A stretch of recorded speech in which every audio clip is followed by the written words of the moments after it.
চলো আজকে যে পার্টটা আমরা শিখবো সেটা হচ্ছে কি কারেন্ট অ্যাফেয়ার্স ফেব্রুয়ারি মাসে সাম্প্রতিক ঘটনা এবং সঙ্গে স্ট্যাটিক জিকে, যদি ওখান থেকে কিছু থাকে সেই স্ট্যাটিক জিকে আমরা করার চেষ্টা করব। ওকে, ঠিক আছে। চলো, মৌমিতা চলে গেছো? মৌমিতা হ্যাঁ স্যার, হ্যাঁ হ্যাঁ, কবে? আজকেই। আচ্ছা, আজকে কি সকালে পৌঁছে? না, দুপুরে। আচ্ছা, ঠিক আছে। স্যার হ্যাঁ বলো। বলছি যে রিয়েলিজমের উপর যে নোটসটা আপনি কালকে দিয়েছেন না, বা যে ভিডিওটা আপনি মানে রেকর্ডেড যে ভিডিওটা দিয়েছেন না, মানে লিঙ্কটা, হুম, ওইটায় না ক্লিক করলে তো বলছে ভিডিও নট অ্যাভেইলেবল। তো ওটা কি করে পাবো আবার? মানে আমি একটু বুঝতে পারছি না কি করব ওটা, মানে একটু মানে ভালো করে আরেকবার বুঝতাম মানে বিষয়টা, ওই জন্য কালকে পড়েছিলাম আপনার কাছে, কিন্তু আরেকবার হলে ভালো হতো। আচ্ছা, আমি দেখছি, আমার মনে হচ্ছে আপলোড হয়নি এখনো কমপ্লিট, আমি দেখিনি। কালকে রাতে আচ্ছা, আপলোড করে দিয়েছি কিন্তু বুঝতে পারছি না কেন হচ্ছে, আমি দেখে নেবো। ঠিক আছে স্যার, ঠিক আছে স্যার। চলো, তো আজকে যে পার্টটা আমরা শিখবো সেটা হচ্ছে কারেন্ট অ্যাফেয়ার্স, ফেব্রুয়ারি মাসের কারেন্ট অ্যাফেয়ার্স। ওকে, তো ফেব্রুয়ারি মাসে খুব গুরুত্বপূর্ণ ঘটনা যেগুলো হয়েছে আমরা একটু জানবো। প্রথমত ভারত রত্ন, ঠিক আছে। ভারত রত্ন কারা কারা পেয়েছে 2024 সালে, এগুলো আমাদের একটু জানতে হবে। টোটাল 5 জন মেম্বার্স হচ্ছে এই 2020 সালে, এই সরি 24 সালে ভারত রত্ন পেয়েছে, ঠিক আছে। কতজন? 5 জন মেম্বার। তো লিখে নাও, মানে এই কতজন মানে 2024 সালে কতজন ভারত রত্ন পেয়েছে? 5 জন, ঠিক আছে। এরকম প্রশ্ন আসলে তো 5 জন অ্যান্সার পেয়ে যাবে। কিন্তু এবার 5 জন কারা কারা, ঠিক আছে, এগুলো আমাদের জানতে হবে। প্রথমত, যে ব্যক্তি আর কি ভারত রত্ন পেয়েছে সেটা তিনি হচ্ছেন কি একজন চিফ মিনিস্টার, ঠিক আছে। কর্পূরী কর্পূরী ঠাকুর। হ্যাঁ, কর্পূরী ঠাকুর হচ্ছে বিহারের চিফ মিনিস্টার ছিল, ঠিক আছে। তো 49তম পেলেন কর্পূরী ঠাকুর। হ্যাঁ, লেখো লেখো, প্রথম লেখো কর্পূরী ঠাকুর, এনার সম্পর্কে একটু লিখে নাও। লেখো বিহারের মুখ্যমন্ত্রী, 11তম বিহারের মুখ্যমন্ত্রী ছিল, 11তম চিফ মিনিস্টার। নেক্সট লেখো লালকৃষ্ণ আদবানি, নেক্সট লেখো লালকৃষ্ণ আদবানি। অনুপ স্যার ঘোষ, কি বললেন এর সম্পর্কে? লেখো 11তম চিফ মিনিস্টার বিহারের।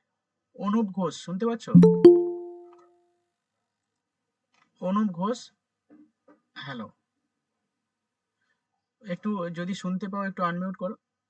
অনুপ ঘোষ শুনতে পাচ্ছ? হ্যালো, অনুভব অরূপ না, অরূপ, সরি অরূপ, অরূপ ঘোষ শুনতে পাচ্ছ? অরূপ, হ্যালো।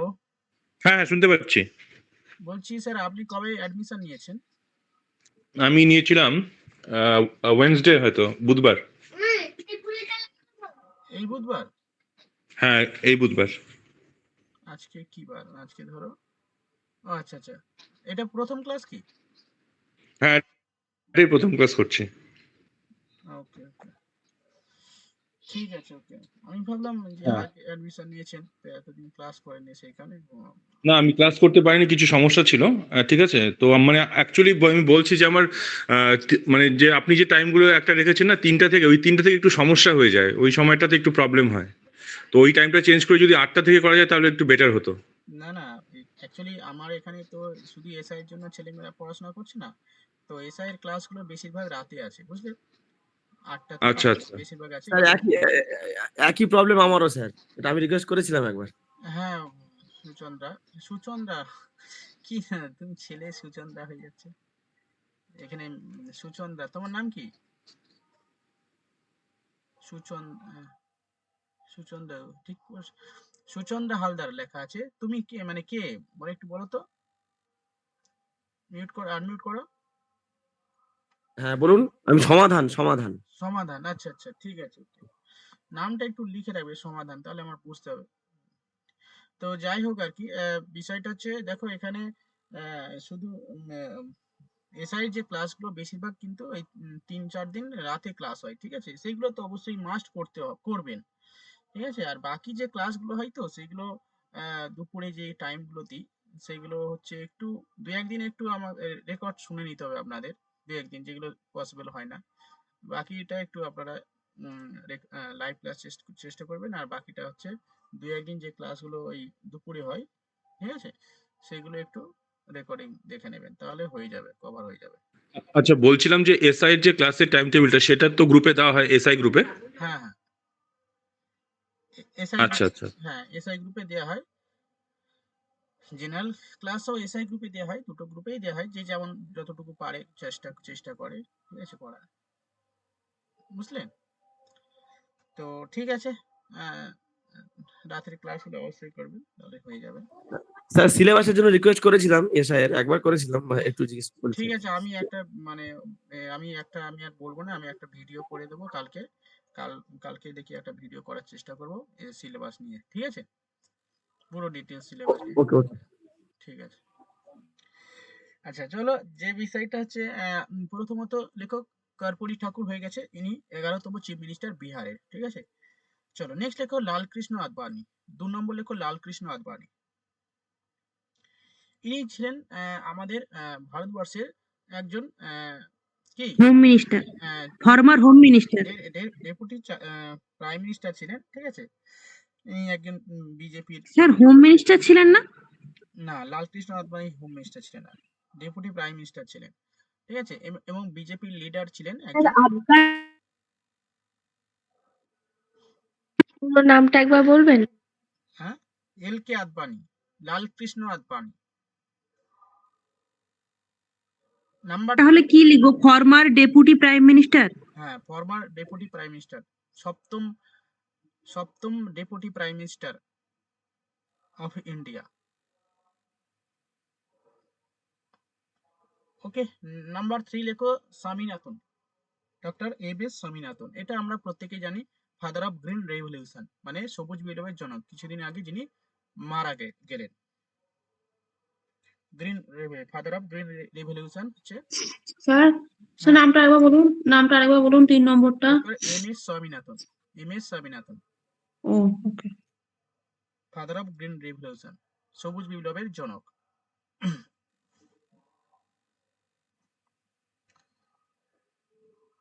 স্যার একটা আমার কনফিউশন ছিল, জিজ্ঞেস করবো? বলো। বলছি ইন্ডিয়াতে প্রথম ওই জলের তলা দিয়ে যে মেট্রো, বা মেট্রো নয় মানে রেল চালু, এটা তো বিভিন্ন জায়গায় দেখছি আমি কোচি লেখা আছে, মানে কেরল, কিন্তু আবার কিছু জায়গায় দেখছি যে ওয়েস্ট বেঙ্গল লেখা আছে, কোনটা সঠিক হবে?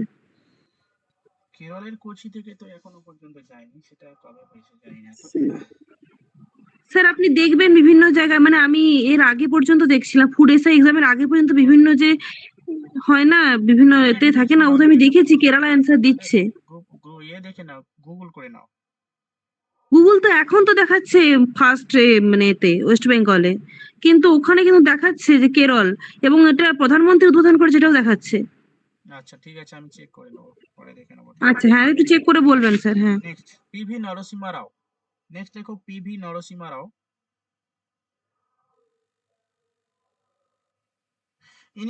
ইনিও প্রাইম মিনিস্টার ছিলেন। হুম, 9th ছিলেন না, নবম? নবম প্রাইম মিনিস্টার ছিলেন।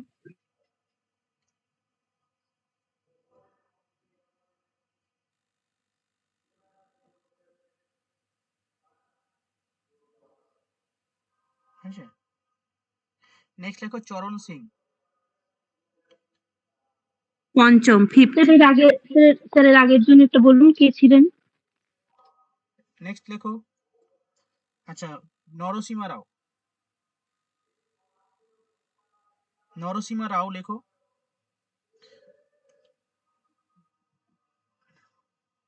ডিটেলস অত কিছু লিখতে হবে না, জাস্ট নরসিংহ রাও লেখো, মনে থাকবে না অত। পঞ্চম ষষ্ঠ এগুলো আমাদের জানতে হবে না, ঠিক আছে? জাস্ট নামটা লিখে নাও, নরসিংহ রাও। নেক্সট লেখো চরণ সিং। ওকে। তো 5 জন আমরা পেয়ে গেলাম, এই 5 জন 2024 সালে স্যার চরম সিং না চরণ সিং কি বললেন? চরণ সিং। কিষান ডে পালন করা হয় এনার জন্মদিনে? স্যার পাঁচজন কর্পূরী চরণ সিং, স্যার পাঁচজন কর্পূরী ঠাকুর লালকৃষ্ণ আডবাণী, আর একজন কে নরসিংহ এম চরণ সিং, আর একজন এম এস চারটা স্বামীনাথন, পেয়েছি। M S Swaminathan, M S Swaminathan. Thank you. আচ্ছা এবার দেখো, স্যার এখানে বলা যে লালকৃষ্ণ আদবানি, এম এস স্বামীনাথন, চরণ সিং, নরসিংহ রাও, আর ক্যারেক্টার কে বললেন? আচ্ছা আবার বলছি, Karpoori Thakur number 1, number 2 Lalkrishna Advani, number 3 Narasimha Rao, number 4 M S Swaminathan, number 5 Charan Singh. এবার দেখো একটু কনসেন্ট্রেশন দাও ভালো করে, ঠিক আছে? কথা আমি একটু কম বলার চেষ্টা করবে সবাই। আর যদি আমাকে প্রশ্ন করার হয় বা কথা বলার মানে বলবে, তাহলে একটু আমাকে এসএমএস করো, তাহলে ভালো হয়, ঠিক আছে? যে স্যার এইটা বুঝতে পারছি না, তাহলে আমি রিপিট করে দেবো, ঠিক আছে? যে মানে ধরো তুমি লিখতে লিখতে মানে মানে মানে প্রবলেম হলো, তখন আমাকে একটু এসএমএস করে দেবে যে স্যার আরেকবার বলো, ঠিক আছে? তখন সুবিধা হবে। ওকে, চলো নেক্সট দেখো। আচ্ছা এবার ভারতরত্ন হচ্ছে আমাদের ইন্ডিয়ার হাইয়েস্ট সিভিলিয়ান অ্যাওয়ার্ড। ওকে, হাইয়েস্ট সিভিলিয়ান অ্যাওয়ার্ড হচ্ছে ভারতরত্ন। এটা কবে 1954 সাল থেকে এটা এই অ্যাওয়ার্ডটা দেওয়া হতে থাকে, ঠিক আছে? এগুলো একটু মানে স্ট্যাটিক জিকে, কারেন্ট অ্যাফেয়ার্স হবে, সঙ্গে সঙ্গে স্ট্যাটিক জিকে কিছু হবে এই রিলেটেড, মানে সেই বিষয় সম্পর্কে যতটুকু আমাদের জানার দরকার আর কি পরীক্ষার জন্য। এরকম প্রশ্ন আসতেই পারে যে স্ট্যাটিক জিকে হিসাবে যে কবে থেকে ভারতরত্ন অ্যাওয়ার্ড দেওয়া হতে থাকে, হ্যাঁ দেওয়া হয়।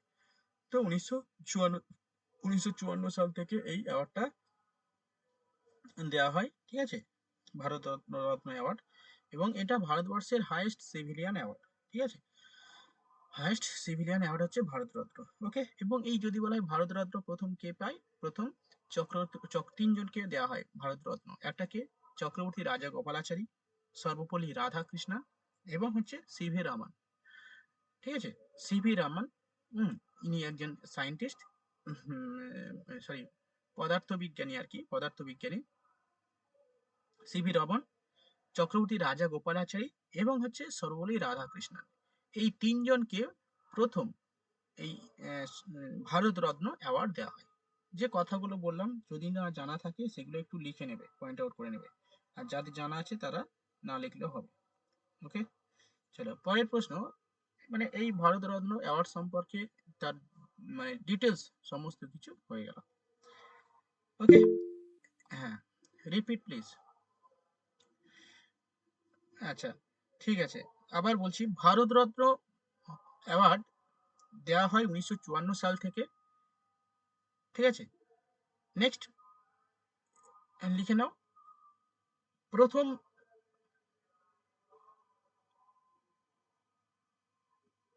প্রথম পাই কারা কারা পায়, লেখো তিনজন, প্রথম তিনজনকে এই সম্মান দেওয়া হয়।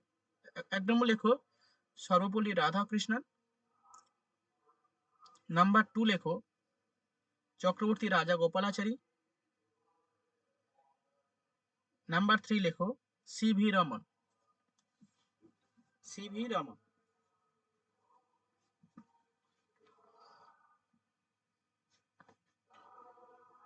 ওকে, চলো নেক্সট যে পয়েন্ট আমাদের জানতে হবে যেটা হচ্ছে জ্ঞানপীঠ অ্যাওয়ার্ড। ওকে, জ্ঞানপীঠ অ্যাওয়ার্ড এগুলো খুবই ভালো প্রশ্ন এবং এগুলো পরীক্ষাতে আসে। এই জ্ঞানপীঠ অ্যাওয়ার্ড রিসেন্টলি দেওয়া হয়েছে, ঠিক আছে? 2000 লিখে নাও। মানে এই এটা হচ্ছে মানে এই যে 2024 সালে যে জ্ঞানপীঠটা দেওয়া হলো সেটা হচ্ছে 2000 মানে 58তম জ্ঞানপীঠ অ্যাওয়ার্ড। ওকে, তো চলো লেখো 58তম জ্ঞানপীঠ অ্যাওয়ার্ড।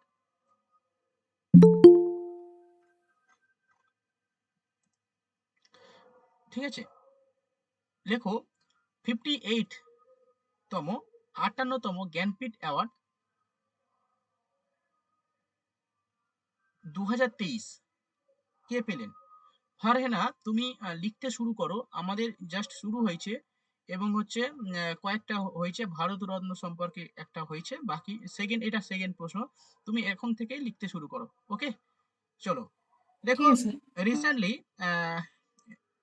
জ্ঞানপীঠ মানে স্যার যাকে 24 সালে দেওয়া হয় ওটা কি 23 সাল হিসাবে দেওয়া হয়? হ্যাঁ, আচ্ছা। ভারতরত্ন কততম, ভারতরত্ন কততম হবে না, আমি যখন হবে, যখন যততম হবে সেটা বলে দেবো, ঠিক আছে? প্রত্যেকটা তম আমাদের হিসাব করতে হবে না, যেটার ক্ষেত্রে হবে সেটা আমি বলে দেবো, ঠিক আছে? ভারতরত্ন এগুলোকে কি বলা হয় বলতো, সেই এই প্রথম সেই মানে প্রশ্ন হয় আর কি, যে প্রশ্নই করব এরকম মানে হবে আর কি। তোমরা যেহেতু প্রথম, কিছু কিছু আছো একদম নতুন, যে এরকম প্রশ্ন আসতেই পারে, ঠিক আছে? ওকে, হ্যাঁ বলছি। তো যখন যেটা তম হবে তখন সেটা আমি বলে দেবো, টেনশন করতে হবে না, যেটা বলছি সেগুলো করো। তো লেখো রিসেন্টলি 58 58তম জ্ঞানপীঠ অ্যাওয়ার্ড 2023 কে পেলেন? রাম ভদ্রাচার্য, জগৎগুরু রাম ভদ্রাচার্য। আর পেয়েছেন আপনার গুলজার। গুলজার, তো লেখো, গুলজার স্যার। দুজনেই পেয়েছেন, গুলজারও পেয়েছেন আমি আর বলে দিচ্ছি, জগৎগুরু রাম ভদ্রাচার্য। হ্যাঁ আমি বলে দিচ্ছি। লেখো জগৎগুরু, 1 নম্বর লেখো জগৎগুরু। তোমরা যারা জানো মোটামুটি আমাকে এসএমএস করে বলতে পারো, অসুবিধা নেই, ঠিক আছে? জগৎগুরু রাম ভদ্রাচার্য, জগৎগুরু রাম ভদ্রাচার্য।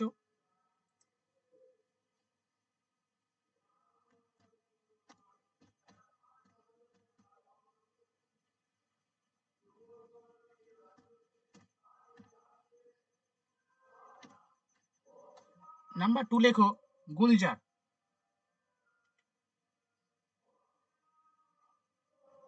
গুলজার।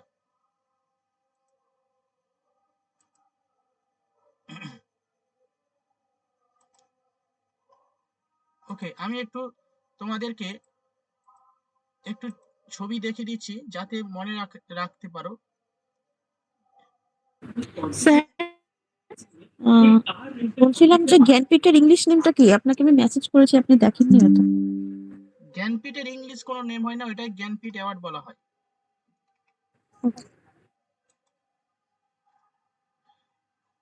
এটা ইনি হচ্ছেন জগৎগুরু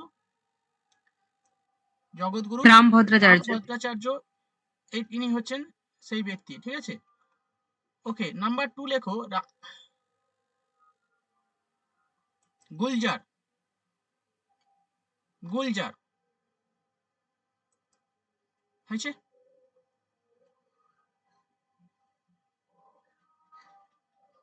আচ্ছা, এই জ্ঞানপীঠ অ্যাওয়ার্ড সম্পর্কে একটু আমরা ডিটেলস জেনে নেব, স্ট্যাটিক জিকের মধ্যে এটা পড়ে যাবে।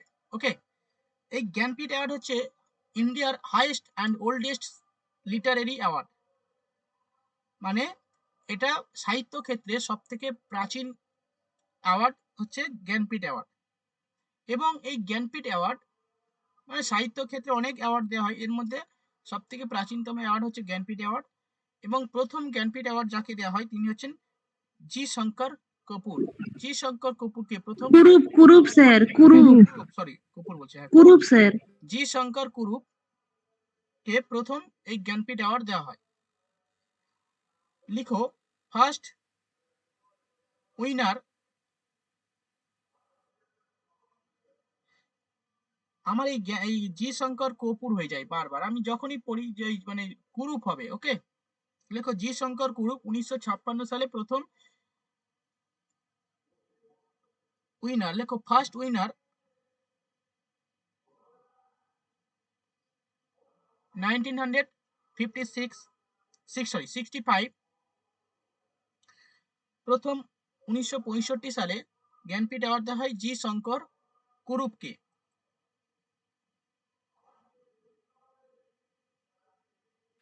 স্যার 65 না 56 কোনটা বলুন তো? 65, 56 না 65।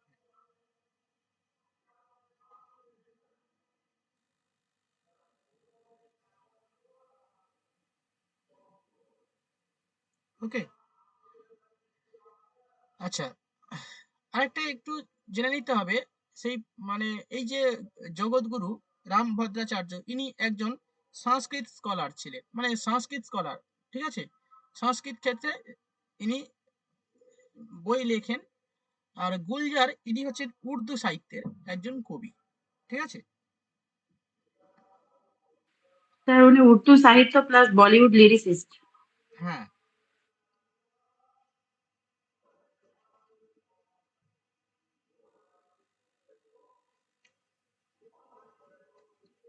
নেক্সট লেখো, এই পার্টটা হয়ে গেছে।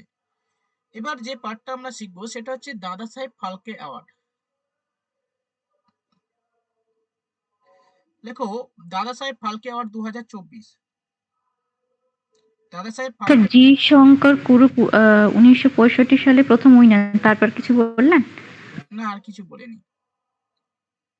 ওই এবার হচ্ছে বলেছিলাম যে একজন সংস্কৃত ক্ষেত্রে কবি, সরি লেখক, আর একজন হচ্ছে গুলজার হলেন উর্দু সাহিত্যের একজন কবি। নেক্সট লেখো দাদা Saheb Phalke international film festival 2024।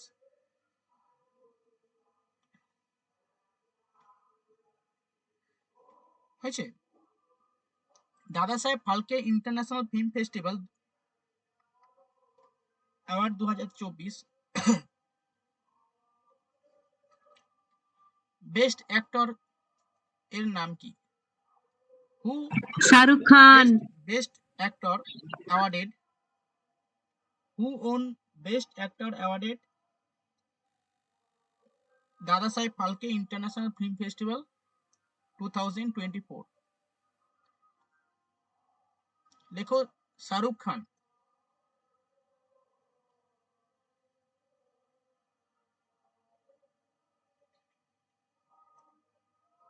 Next লেখো best actress. Best actress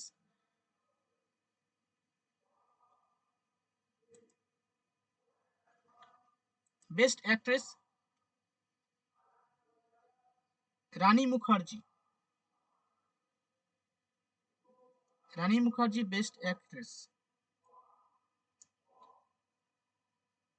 okay. Mrs Mukherjee versus Norway ওটার জন্য পেয়েছে। হুম। নেক্সট লেখো বেস্ট ফিল্ম জওয়ান।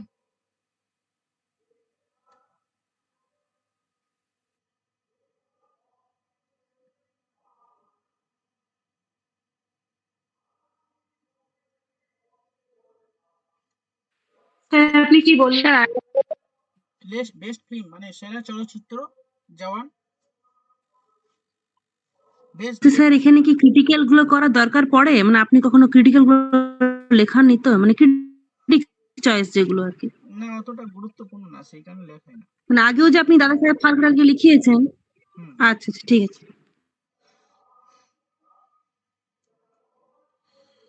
নেক্সট লেখো বেস্ট ফিল্ম লেখো জওয়ান। বেস্ট ডিরেক্টর লেখো সন্দীপ রেড্ডি। সন্দীপ রেড্ডি ভাঙ্গা। কি? সন্দীপ ভাঙ্গা রেড্ডি ভাঙ্গা। For animal. লেখো সন্দীপ রেড্ডি। কোন সিনেমার জন্য? অ্যানিমেল সিনেমার জন্য। বেস্ট ডিরেক্টর হ্যাঁ বেস্ট ডিরেক্টর লেখো সন্দীপ রেড্ডি। স্যার ভাঙ্গাটাও বলুন, ভাঙ্গা ভাঙ্গা নামেই ওকে ডাকে। ঠিক আছে, ভাঙ্গা সন্দীপ রেড্ডি লেখো, ভাঙ্গা লেখো। ভাঙ্গা কি সন্দীপ রেড্ডির নাম? হুম হুম। টাইটেল রেড্ডি ভাঙ্গা।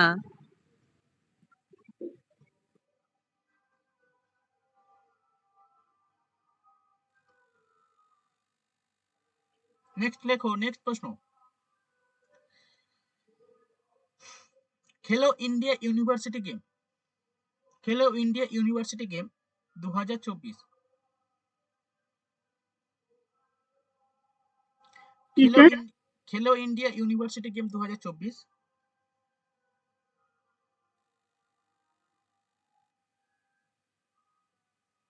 কোন ইউনিভার্সিটি ম্যাক্সিমাম মেডেল পেয়েছে?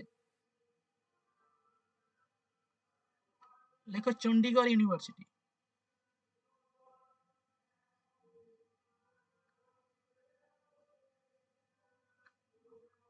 চণ্ডীগড় ইউনিভার্সিটি। স্যার এটা কি আমাকে একটু বুঝিয়ে বলবেন? খেলো ইন্ডিয়া ইউথ গেম একটা, খেলো ইন্ডিয়া ইউনিভার্সিটি গেম একটা, মানে কি ব্যাপারটা বুঝিয়ে বলবেন? একই খেলা নয়, আলাদা আলাদা? হ্যাঁ, আলাদা আলাদা খেলা। ইউনিভার্সিটি মানে কি বিভিন্ন মানে আমাদের ভারতবর্ষের যত ইউনিভার্সিটি হয়েছে সেই ইউনিভার্সিটি, হ্যাঁ, উম, যে স্পোর্টস ইউনিভার্সিটি, স্কুল স্পোর্টস। বিশেষ করে মনে হয় আইটি আইটি সেক্টর গুলো স্যার, মনে হয় মানে আইটি যেগুলো আছে, আইআইটি যেগুলো। না না, আইআইটি কেন, সব ইউনিভার্সিটি, সব ইউনিভার্সিটি থেকে আইআইটি চণ্ডীগড়, আইআইটি কানপুর, এগুলো দেখছিলাম তো ওই জন্য। সবই সব মানে সমস্ত ইউনিভার্সিটি থেকে এই খেলাটা আয়োজিত হয়। আর ইউথ গেমটা হচ্ছে বিভিন্ন রাজ্যের স্পোর্টস যে রয়েছে সেই স্পোর্টসটার উপর ভিত্তি করে এই গেমটা করা হয়। চণ্ডীগড় ইউনিভার্সিটির ম্যাক্সিমাম, আচ্ছা কে বলো ইউথ বলো? স্যার, ইউথটা তাহলে কে খেলে? ইউথ গেমটা, খেলো ইন্ডিয়া ইউথ গেম, ওটা এটা কে খেলে? এটা হচ্ছে ইউনিভার্সিটি থেকে না, এটা হচ্ছে নর্মাল যে গেম, বিভিন্ন রাজ্যের পার্টিসিপেন্টরা বিভিন্ন ক্যাটাগরি থেকে সেটা তারা পার্টিসিপেট করতে পারে, ঠিক আছে? সে স্কুল লেভেলে হতে পারে, সেটা ইউনিভার্সিটি লেভেলে হতে পারে, কলেজ লেভেলে হতে পারে, যে কোনো জায়গা থেকে।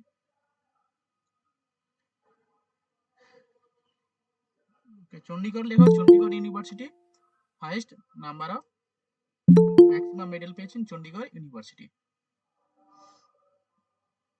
ওকে, স্যার অ্যাওয়ার্ড লিখবো না মেডেল লিখবো? সবচেয়ে মানে সব থেকে বেশি মেডেল পেয়েছে, মেডেল, অ্যাওয়ার্ড এখানে হয় না, মেডেল।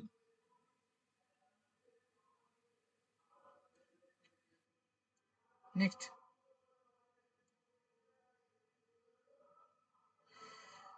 নেক্সট লেখো Henley passport index. Henley passport index, কি passport index? Henley Henley Henley HENLEY, Henley passport index. Aditi Nandi, তুমি কি আজকে প্রথম ক্লাস আমার? আনমিউট করো, প্রথম ক্লাস কি আজকে অদিতি?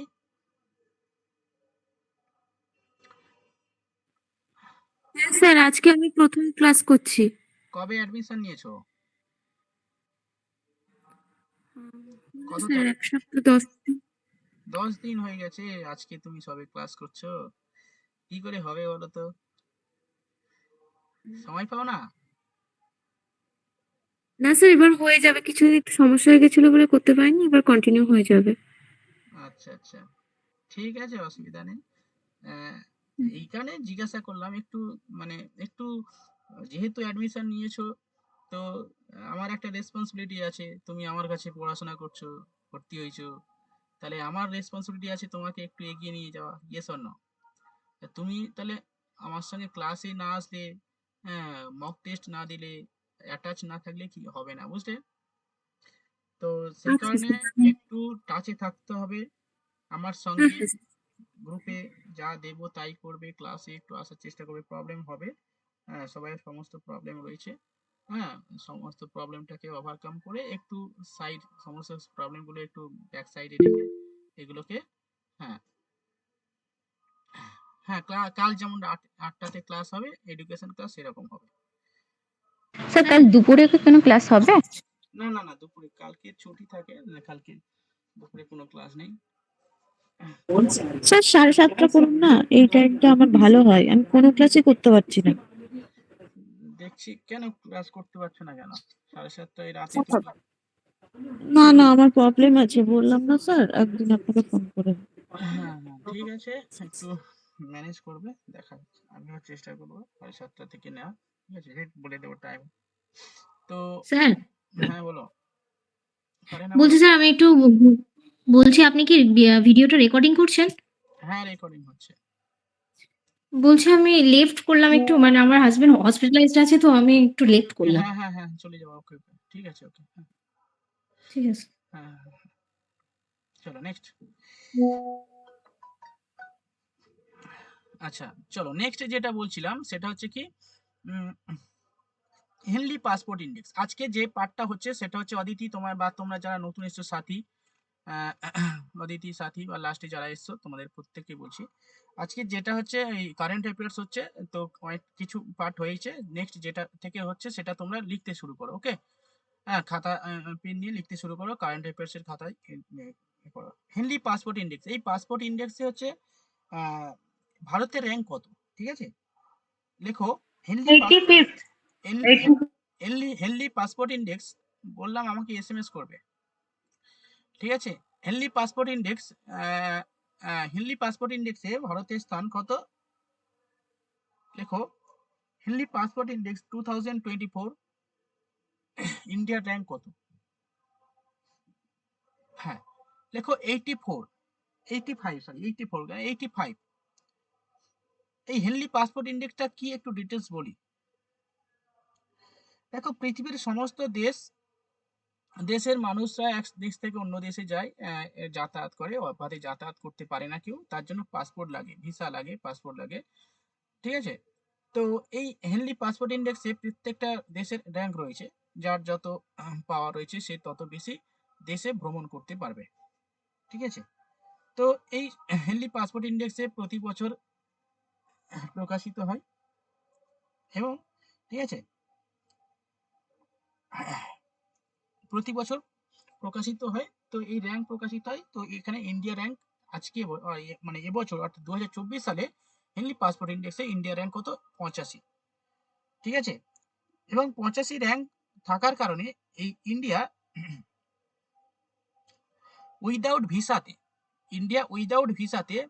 62টা দেশে ভ্রমণ করতে পারে, ঠিক আছে?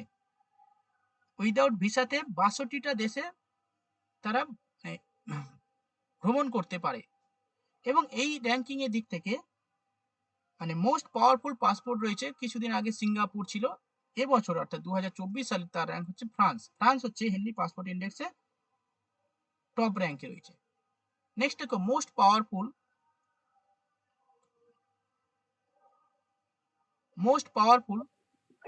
কান্ট্রি। স্যার ডিস্টার্ব করলাম একটু। বলছি হেনলি পাসপোর্ট ইন্ডেক্সে তো উইদাউট ভিসাতে ফ্রান্সেও যাওয়া যাবে বলছেন, তাই তো? ফ্রান্সের কথা বললাম, ফ্রান্স কি এটা বললেন যে? না ফ্রান্স টপ র্যাঙ্ক করেছে।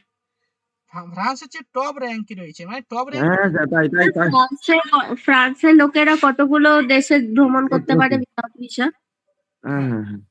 হ্যাঁ স্যার, আরেকটা প্রবলেম ছিল, একটু ক্লিয়ার করছে। আরেকটা প্রবলেম ছিল, একজন বললো, অন্য একজন, রানী মুখার্জি একটা বেস্ট অ্যাক্ট্রেস অ্যাওয়ার্ড পেয়েছিল, ওই মুভিটার নাম কি যেন বললো, যে মিসেস মুখার্জি নাকি একটা? Mrs Chatterjee versus Norway. ওকে মিসেস চ্যাটার্জি ভার্সেস নরওয়ে, দারুণ মুভি, পারলে একবার দেখে নেবেন।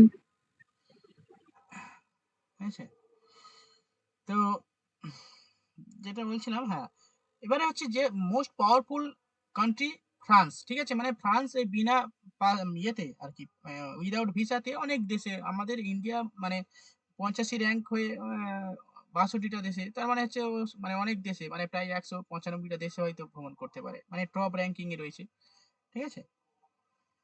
তো স্যার তাহলে কি সব দেশেই ভ্রমণ করতে পারবে উইদাউট ভিসা ফ্রান্স 1 নম্বরে আছে যখন? একটু দেখে নিতে হবে, গুগল চেক করতে হবে কতগুলো মানে ফ্রান্স কতগুলো কান্ট্রিতে করতে পারে, ঠিক আছে?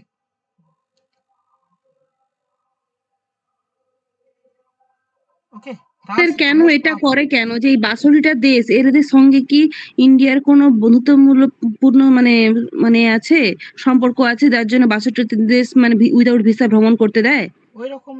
ওইরকম থাকে না, মানে যে সমস্ত দেশের মানে পাসপোর্ট যত মানে কি বলবো পাওয়ারফুল বলতে বিভিন্ন দিক থেকে সেটা দেখা হয়।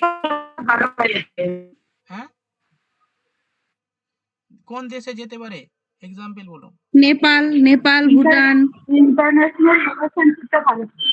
হ্যাঁ, কোন দেশে যেতে পারে মানে মানে যে সমস্ত দেশের মানে সমস্ত দেশে যেতে পারে উইদাউট ভিসাতে, যেমন ধরো নেপাল যেতে পারবে, বাংলাদেশ যেতে পারবে, বা ভুটান যেতে পারবে, শ্রীলঙ্কা বা অন্যান্য আফ্রিকার অনেক। এই বাংলাদেশে উইদাউট ভিসা যেতে পারবে স্যার?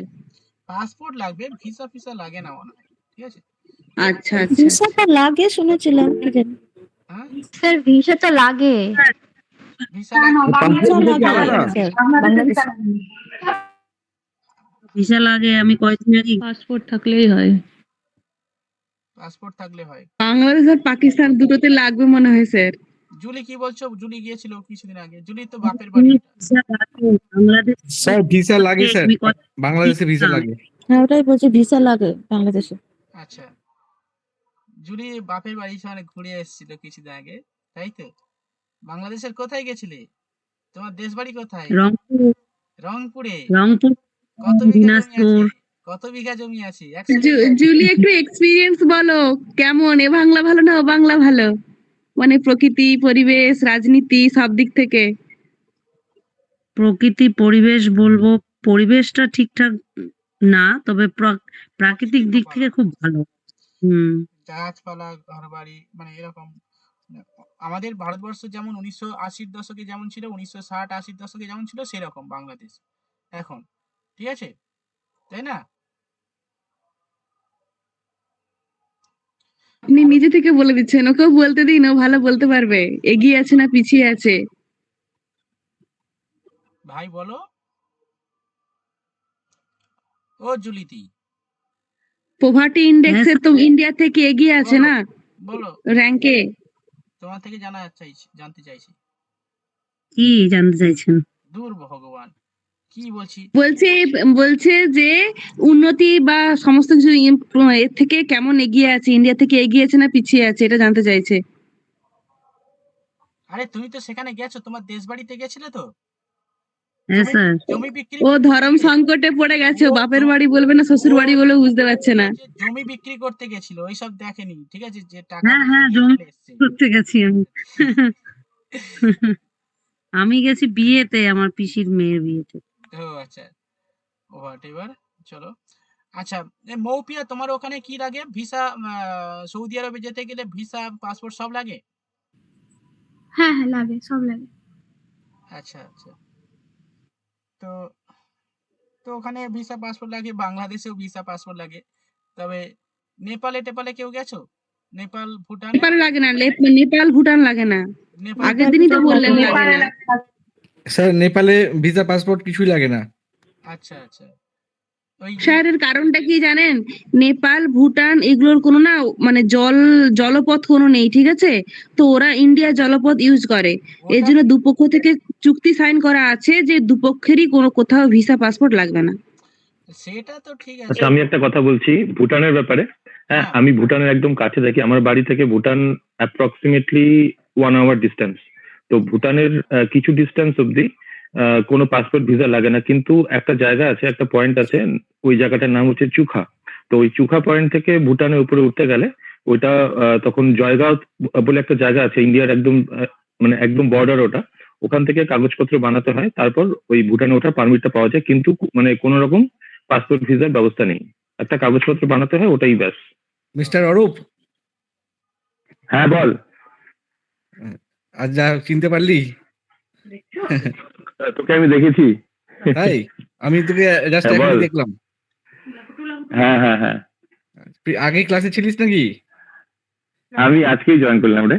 ও আচ্ছা আচ্ছা, ঠিক আছে। আমি 2-3 দিন আগে কয়েকটা ক্লাস করেছি। আমি তোকে দেখে একটু আচ্ছা, আচ্ছা, অবাকই আচ্ছা। হলাম হঠাৎ করে। আচ্ছা, ভালো আছিস তো? হ্যাঁ হ্যাঁ, ঠিক আছে স্যার। অ্যাকচুয়ালি আচ্ছা, ইন্টারাপ্ট ঠিক করলাম। আছে। হ্যাঁ, পার্সোনাল একটু আলোচনা। অনেকদিন পর একটা বন্ধুর সাথে দেখা হলো অ্যাকচুয়ালি। হ্যাঁ, হ্যাঁ আমাদেরও ভালো লাগছে একটু। হ্যাঁ, অ্যাকচুয়ালি আমরা একসাথে ইউনিভার্সিটিতে পড়াশোনা করেছি। হ্যাঁ, আচ্ছা আচ্ছা, একদম একদম। তো দীর্ঘ অনেক বছর পর দেখা হলো, মানে কথা হচ্ছে। ও আচ্ছা, তাহলে তো একটা বিশাল বন্ধুত্ব। হ্যাঁ হ্যাঁ হ্যাঁ, কোন ইউনিভার্সিটি? আমরা স্যার গৌড়বঙ্গ ইউনিভার্সিটির ফার্স্ট ব্যাচ ছিলাম। ও আচ্ছা আচ্ছা, বাহ। যাই হোক, এই পৃথিবী গোল, তাই না? ঠিক ঠিক, এর দ্বারা একদমই প্রমাণিত। স্যার। এর দ্বারাই প্রমাণিত। ঠিক ঠিক। একটা সময় মিলিত হবেই সবাই, যে কোনো সময়, তাই না? একদম একদম। আচ্ছা, আপনার বাড়ি কোথায় অরূপ স্যার? আমার বাড়ি আলিপুরদুয়ারে। আলিপুরদুয়ার, ও আচ্ছা। আর হ্যাঁ সুস্মিত হ্যাঁ, স্যার, আপনার বাড়ি মালদা স্যার। মালদা? অরূপ আমার জেলায় এসে মানে স্টুডেন্ট হিসেবে ছিল। ও আচ্ছা আচ্ছা আচ্ছা, বেশ ভালো। আর চুখা, যেটা বললেন, চুখা জলবিদ্যুৎ কেন্দ্র রয়েছে, এটা ভুটানে অবস্থিত। চুখা, হ্যাঁ হ্যাঁ হ্যাঁ হ্যাঁ হ্যাঁ। এটাও পরীক্ষায় আসে। চুখা জলবিদ্যুৎ কেন্দ্র কোন দেশে অবস্থিত? হুম, ঠিক আছে, ভালো। আর ভুলবো না স্যার এটা। এটা আর বলবি না। এগুলো হচ্ছে কি কি কি কিসের মাধ্যমে পড়াশোনা? এই যে পড়াশোনার মেথড, এটা কিসের মানে কি ধরনের? আমরা তো সাইকোলজি অফ মানে ফিলোসফি অফ এডুকেশন পড়লাম, এটা কি রকম, কোন দর্শন? বলো, কোন দর্শনের উপর এই পড়াশোনাটা হচ্ছে?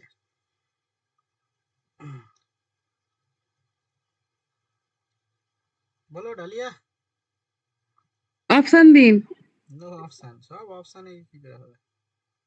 বুঝতে পারছি না কি বলবো, অপশন দিলে তো বুঝতে হবে আপনি কোন ট্র্যাকে যেতে চাইছেন। রিয়ালিজম এরকম বলছে। ঠিক আছে, এগুলো শুনে শুনে মনে রাখা, আগে সেই প্রাচীন কালে বেদ আর দর্শনে যাচ্ছি না। ঠিক আছে, চলো পরের পয়েন্ট। তো যেটা বলছিলাম, তো 62টা কান্ট্রিতে যেতে পারে এবং মোস্ট পাওয়ারফুল কান্ট্রি যেটা কিনা হেলদি পাসপোর্ট ইন্ডেক্সে ফ্রান্স রয়েছে। কিছুদিন আগে মানে আগের বছর পর্যন্ত আমরা করেছিলাম সিঙ্গাপুর ছিল। ঠিক আছে, এগুলো প্রতি বছর চেঞ্জ হয়, হ্যাঁ, বিভিন্ন অনুযায়ী। তো চলো নেক্সট পয়েন্ট, এই পার্টটা কমপ্লিট। ওকে, নেক্সট লেখো, সম্প্রতি ওয়ার্ল্ড ফার্স্ট মানে পৃথিবীর মধ্যে প্রথম উডেন স্যাটেলাইট সেন্ড করা পাঠানো হয়েছে। ঠিক আছে, উডেন স্যাটেলাইট। ওকে, তো লেখো Japan sir, JAXA. What is the name of world first wooden satellite? পৃথিবীর প্রথম উডেন স্যাটেলাইটের নাম কি?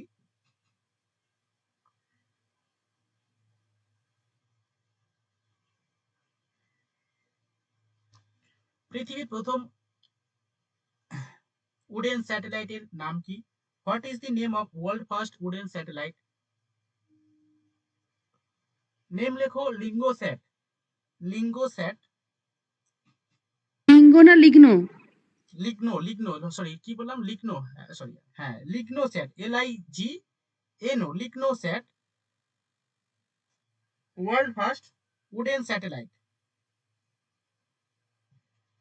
এই স্যাটেলাইটটা বানিয়েছে লিগনোস্যাট, এডুস্যাট, এরকম থাকে না বিভিন্ন, লিগনোস্যাট। এই স্যাটেলাইটটা বানিয়েছে কে? নাসা অ্যান্ড জাকসা, মানে জাপান এবং হচ্ছে আমেরিকার যৌথ প্রচেষ্টায়, মানে জাপানের যে নাসার কি সা নিয়েছে আর জাপানের জ্যাক নিয়েছে নাকি? হ্যাঁ, ঠিক আছে, জাপানের যে বানানটা বলুন, জ্যাকসা বানানটা বলুন। JAXA, জ্যাকসা, হয়েছে, এবং নাসা, এই দুটো সংস্থা এই স্যাটেলাইটটা বানিয়েছে। ওকে, চলো নেক্সট পয়েন্ট, এই পার্টটা কমপ্লিট হয়ে গেছে। নেক্সট লেখো,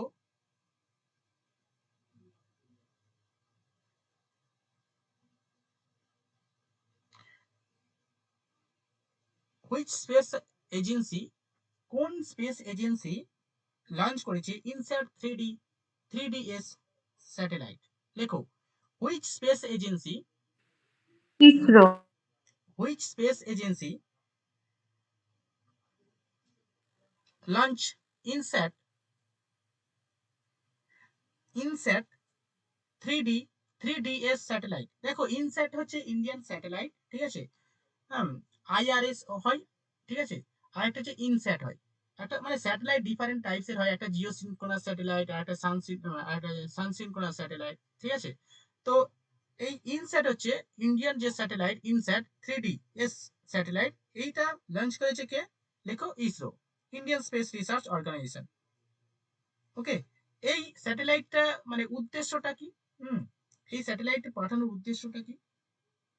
প্রথমত ওই ওয়েদার, মানে এটা একটা ওয়েদার স্যার স্যাটেলাইট। ওয়েদার দেখার জন্য, মানে মৎস্যজীবীদের এটা খুব সুবিধা হয়।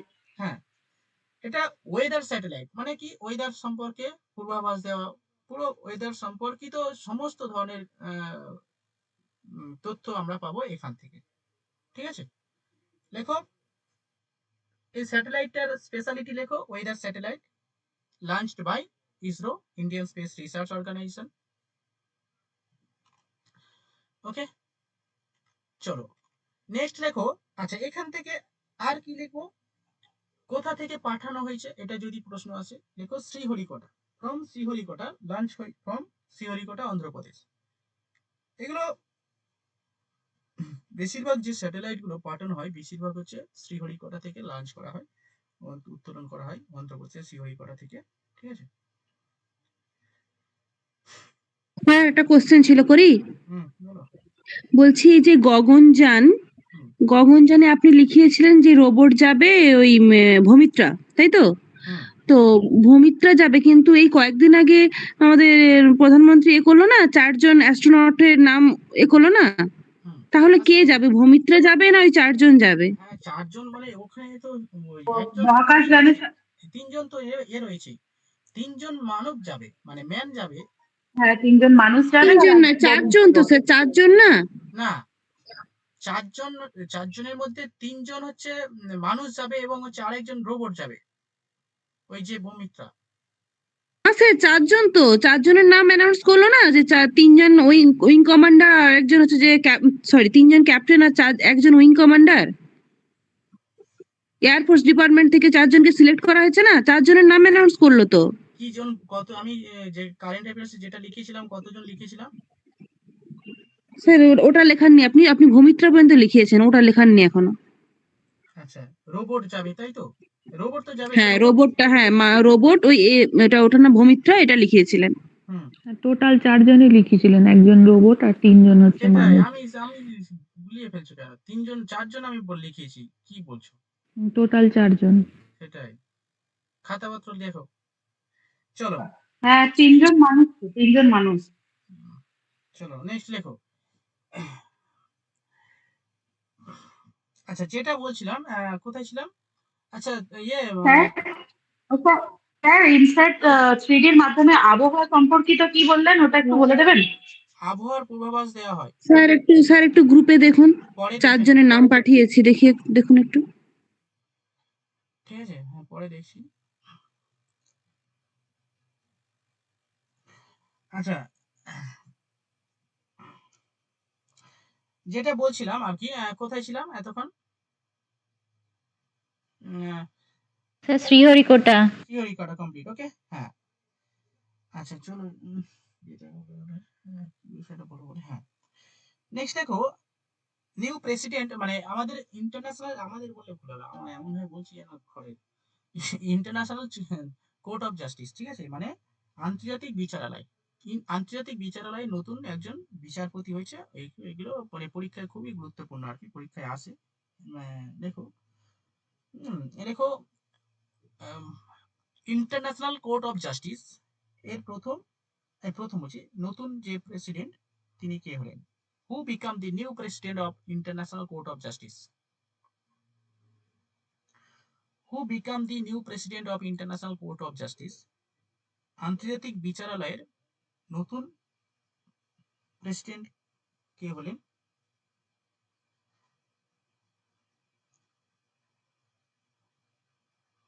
কি বললেন sir? New president of international court of justice. লেখো নওয়াব সালাম, নওয়াব সালাম, NAWAF, নওয়াব সালাম, SALAM, সালাম। ইনি লেবাননের ব্যক্তি, লেবানন লেখো ব্র্যাকেটের মধ্যে, লেবানন লেখো, লেবাননের ব্যক্তি হচ্ছেন নওয়াব সালাম। স্যার আরেকবার স্পেলিংটা। NAWAF, নওয়াব সালাম, SALAM, সালাম, লেবানন, ফ্রম লেবানন। দেখো ইন্টারন্যাশনাল কোর্ট অফ জাস্টিস সম্পর্কে আমরা একটু জেনে নেব, ওকে। দেখো ইউনাইটেড নেশন, আমরা প্রত্যেকেই জানি ইউনাইটেড নেশন হচ্ছে ইন্টারন্যাশনাল ইউনাইটেড নেশন অর্গানাইজেশন, ঠিক আছে। এই ইউনাইটেড নেশনের অনেক অর্গান রয়েছে, মানে অনেকগুলো শাখা রয়েছে। এই শাখার মধ্যে মানে 6টা টোটাল অর্গান রয়েছে, হ্যাঁ ইউনাইটেড নেশনের। ইউনাইটেড নেশন সম্পর্কে আমি ডিটেলস একদিন আরেকটা মানে মানে একটা ক্লাস নিব ইউনাইটেড নেশন সম্পর্কে, ঠিক আছে। ইউনাইটেড নেশন কত সালে প্রতিষ্ঠা হয় এগুলো পরীক্ষায় আসে। হেডকোয়ার্টার কোথায়? নিউ ইয়র্কে হেডকোয়ার্টার। কত সালে প্রতিষ্ঠা হয়? 1945 সালে প্রতিষ্ঠা হয়, 24 তারিখে, তাই না? 24শে অক্টোবর, এগুলো পরীক্ষায় আসে, ডেট সমেত আসে, হ্যাঁ। দ্বিতীয় বিশ্বযুদ্ধের পরে। হ্যাঁ দ্বিতীয় বিশ্বযুদ্ধে। এবছরে কারো প্রশ্ন এসছে মানে এই যে কত সালে প্রতিষ্ঠা হয়, কত তারিখে প্রতিষ্ঠা হয়, এরকম প্রশ্ন? না, কিচ্ছু নেই। আচ্ছা স্যার আমাদের একটা কোশ্চেন এসেছিল, ওইটার নামটা কি বলুন না, সমবায় সমিতি কে প্রতিষ্ঠা করেন? আচ্ছা, তো এখান থেকেও প্রশ্ন আসে বিভিন্ন সময় বিভিন্ন পরীক্ষাতে, ঠিক আছে। তো ইন্টারন্যাশনাল কোর্ট অফ জাস্টিস হচ্ছে one of the most organ United Nation, okay. তার নাম হচ্ছে ইন্টারন্যাশনাল কোর্ট অফ জাস্টিস, সেটা 1945 সালে স্থাপিত হয় এবং এর হেডকোয়ার্টার হেগ, নেদারল্যান্ডে হেগে অবস্থিত, ঠিক আছে। লেখো, এই international court of justice established হয় কত সালে? লেখো 1945 সালে। 1945। স্যার মানুষটার নাম কি বললেন? মানুষটা লেখো নওয়াব সালাম, নওয়াব সালাম। ইমদাদুল হক। আপনি কিন্তু মক টেস্ট দিচ্ছেন না স্যার, শুনতে পাচ্ছেন? আনমিউট করুন। হ্যাঁ স্যার, শুনতে পাচ্ছি, বলুন। বলছি আপনি তো মক টেস্ট দিচ্ছেন না। আমি এই দুদিন একটু ব্যস্তর মধ্যে ছিলাম, স্কুলের কাজের মধ্যে, তো ওই জন্য আমি মক টেস্টও দিতে পারিনি। হ্যাঁ পরে এবার রেগুলারলি দেবো। বুঝতে পেরেছি। আপনি মাস্টার হলে আমি কিন্তু বকা দেব, কিছু করার নেই। আপনি আমার কাছে না না, ঠিক আছে স্যার। ঠিক আছে, কারণ এখানে অনেকে আমি এর আগে প্রথম গুলো দিয়েছি কন্টিনিউ, এই 2-3 দিন থেকে একটু আমি ব্যস্তর মধ্যে, আমি ঠিকঠাক অ্যাটেন্ডও করতে পারিনি ক্লাসগুলোতে। ঠিক আছে, এখানে অনেকেই আছে কিন্তু সবাই বেশিরভাগ মানে পড়াশোনা করছে, সবাই বেশিরভাগ মাস্টার মশাই আছে, পড়াশোনা করছে, মক টেস্ট দিচ্ছে। করতে হবে, মানে আপনাকে করতে হবে, না হলে ঠিক কিন্তু আছে ভুল স্যার। হয়ে যাবে। এক মাস পর থেকে কিন্তু ওই যারা ইনঅ্যাক্টিভ আছে তাদেরকে মানে একদম করে দেবো, ঠিক আছে। পড়াশোনা করতে না হবে, না, ঠিক আছে স্যার। গ্রুপ থেকে বের করে দেবো যারা একদম আসছে। হ্যাঁ, ওইরকম করলে হবে না, মানে পড়াশোনা করতে হবে। যদি পড়াশোনা করতে হয় তাহলে অবশ্যই, কারণ হচ্ছে হ্যাঁ একদম সিরিয়াস, ব্যস্ততা থাকবে। আমি আচ্ছা, ঠিক আছে স্যার। হ্যাঁ ঠিক আছে স্যার, ও, ওকে। স্যার এটা কনসেপ্টটা এটা হেডকোয়ার্টার কোথায়? এটা হেডকোয়ার্টার লেখো হেগ, হেগ, হেগ। নেদারল্যান্ডের হেগে অবস্থিত। কি বাজে গোটা জায়গাটার কোশ্চেনটাই নাম। বলুন, আন্তর্জাতিক এত ইম্পর্টেন্ট, এত ইম্পর্টেন্ট একটা জায়গা, আর কিন্তু জায়গাটার নামটা কি বাজে। নেদারল্যান্ডে কথা কেটে কেটে আসছে। স্যার, স্যার কোশ্চেনটা বলুন স্যার। আচ্ছা শোনো, প্রত্যেকে কথা বললে কি হবে, মানে ডিস্টার্ব হবে। আমিও একটু করে ফেলছি, আমিও একটু কন্ট্রোল করি। চলো আমি আবার রিপিট করছি, ইন্টারন্যাশনাল কোর্ট অফ জাস্টিসের হেডকোয়ার্টার অবস্থিত কোথায়? নেদারল্যান্ডে হেগে অবস্থিত, ঠিক আছে। হ্যাঁ চলো নেক্সট, স্টাবলিশড হয় কত সালে? 1945 সালে স্টাবলিশড হয়, ওকে। এবং ইন্টারন্যাশনাল কোর্ট অফ জাস্টিস হচ্ছে এটা one of the most important organ of United Nation, okay. ইউনাইটেড নেশনের আমরা সেই একটা আমরা অর্গান বললাম। ওখানে কাদের কাদের জাজমেন্ট হয় একটু বলবেন বুঝিয়ে? আচ্ছা মানে যেটা তো দেশের একটা কোর্ট থাকে, ওখানে কাদের জাজমেন্ট হয় ওখানে? এবার বলছি, এই কিছুদিন আগে বলছিল না যে এইসব এখানে বিচার হচ্ছে না, ইন্টারন্যাশনাল কোর্ট অফ জাস্টিস মানে আন্তর্জাতিক বিচারালয়ে যাব। বিভিন্ন সময় সেই রাজনৈতিক দলের নেতারা বলে না, হ্যাঁ ওই কিছুদিন স্যার আগে কুলভূষণ যাদবের যে বিচারটা ওখানে হয়েছে না? একদম স্যার, হ্যাঁ কুলভূষণ ওই যাদব। হ্যাঁ, যে সিনেমাটা উনি যেটা পাকিস্তান ভুলবশত পাকিস্তানে চলে গেছিলেন হ্যাঁ হ্যাঁ বর্ডার ক্রস করে, যেখানে পাকিস্তান ওকে মৃত্যুদণ্ড দিয়েছিল, সেটা ভারত চ্যালেঞ্জ করেছিল ইন্টারন্যাশনাল কোর্ট অফ জাস্টিসে। হ্যাঁ হ্যাঁ, তারপরে ওখানে আমাদের হরিশ সালভে লড়েছিলেন ওনার হয়ে। হ্যাঁ একদম একদম, এটা একদম সঠিক অ্যান্সার। এবং উনি জিতেছিলেন কি হেরেছিলেন? জিতে দেখবেছি কুলভূষণ যাদব। এই যে পাকিস্তানে সেই সার্জিক্যাল স্ট্রাইকের সময় পাকিস্তানে মানে কমান্ডার ছিলেন না, মানে ইন্ডিয়ান কমান্ডার ছিল, পাকিস্তানে পড়ে গেছিল এবং পাকিস্তান ধরে নিয়ে গেছিল এবং তাকে মানে ফাঁসি দেওয়ার জন্য বলেছিল। হ্যাঁ, তারপরে হচ্ছে ইন্ডিয়া তো ইন্টারন্যাশনাল কোর্ট অফ জাস্টিসে গিয়ে হচ্ছে লড়ে, তাই না। তো তার পরবর্তীকালে কিন্তু রোধ করে দেওয়া হয়, তাই না। এটা হচ্ছে মানে আন্তর্জাতিক ক্ষেত্রে যখন কোনো প্রবলেম হবে, যেমন ধরো আমাদের বিভিন্ন ধরনের যে বিষয়গুলো হয়ে থাকে আর কি, বিভিন্ন দেশের মধ্যে কনফ্লিক্ট হয়ে থাকে, ঠিক আছে। যেমন ধরো এই যে গাজা ভূখণ্ড নিয়ে, বা গাজা ভূখণ্ড নিয়ে এটা হয়নি, কোনো অন্যান্য দেশের সঙ্গে ঠিক আছে? কোনো একটা বিষয় নিয়ে দ্বন্দ্ব দেখা দিলে তখন ওই বিচার হয় আন্তর্জাতিক বিচারালয়ে। ঠিক আছে? ইন্টারনাল ম্যাটারের ক্ষেত্রে আন্তর্জাতিক বিচারালয়ে কেউ যেতে পারে না। ধরো আমাদের রাজ্যের মধ্যে কোনো কিছু হলো, হ্যাঁ? মানে আমাদের রাজ্যে সমস্যা হলে যে আন্তর্জাতিক বিচারালয়ে যাবে তা কিন্তু নয়। সে আমাদের সুপ্রিম কোর্ট আছে।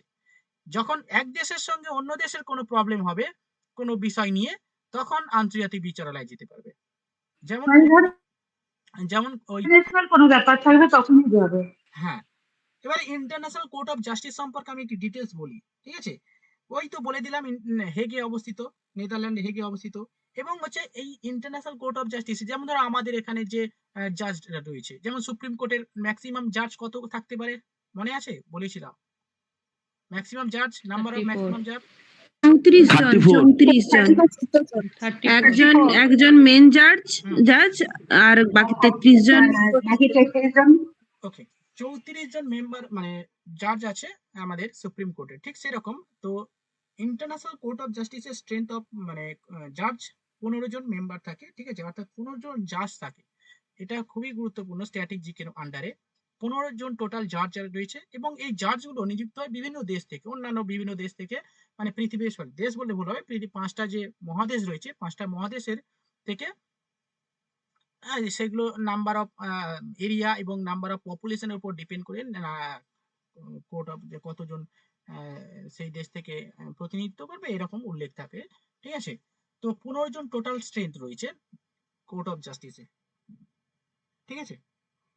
এবং ভারতের বিভিন্ন সময়ে বিভিন্ন ব্যক্তি আর কি ভারত থেকে আর কি ইন্টারন্যাশনাল কোর্ট অফ জাস্টিসের সদস্য মানে বিচারক ছিলেন। সাম্প্রতিককালে মানে কিছুদিন আগে দলবীর ভান্ডারী, ঠিক আছে, দলবীর ভান্ডারী ছিলেন ইন্টারন্যাশনাল কোর্ট অফ জাস্টিসের বিচারক। এই 2018 সাল পর্যন্ত ছিল দলবীর ভান্ডারী।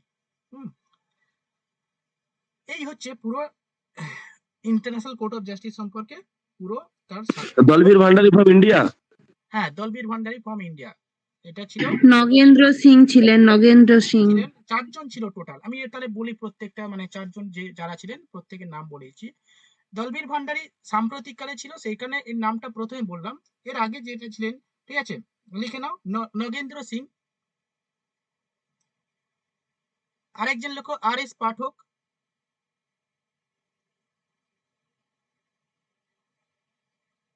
আর.এস. পাঠক। আরেকজনের নাম লেখো বেনেগাল রাও। বেনেগাল রাও। বেনেগাল রাও। তো ইন্ডিয়া থেকে টোটাল 4 জাজ অ্যাপয়েন্টেড হয়েছিল ইন্টারন্যাশনাল কোর্ট অফ জাস্টিসে। তারা কারা কারা? বেনেগাল রাও, দলবীর ভান্ডারী, ওকে, নগেন্দ্র সিং। দলবীর ভান্ডারী কি এখনো আছেন ওখানে? না, ফর্ম বললাম 2018 সাল পর্যন্ত, 2012 সাল থেকে 2018 সাল পর্যন্ত ছিল দলবীর ভান্ডারী, নগেন্দ্র সিং, আর.এস. পাঠক। এই 4 জন হচ্ছে বিচারক ছিলেন ফ্রম ইন্ডিয়া। ওকে, চলো এখান থেকে মোটামুটি যতটুকু জানার আমরা জেনে গেলাম।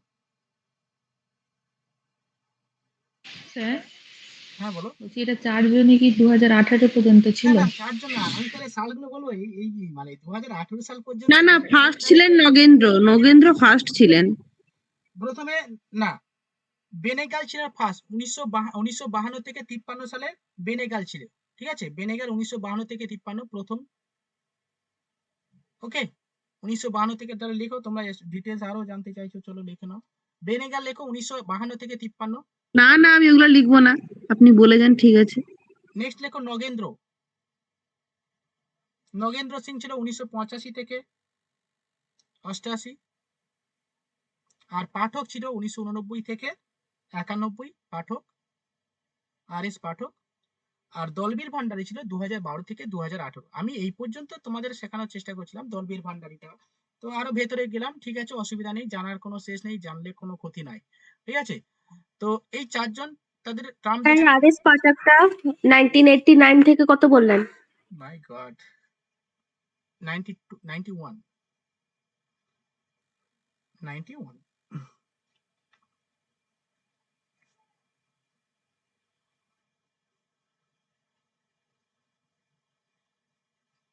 নেক্সট লেখো national women day celebrate, national women day, 8th March. National women day, sir এটা ইন্টারন্যাশনাল না 8th মার্চটা? হুম লিখুন national women day celebrate every year which day, লেখো 13ই ফেব্রুয়ারি, 13ই ফেব্রুয়ারি। ওকে, দেখো আমাদের যে নারী দিবস আমরা প্রত্যেকেই জানি, নারী দিবস হচ্ছে 8ই মার্চ, ঠিক আছে, এটা হচ্ছে বিশ্ব নারী দিবস, world women day.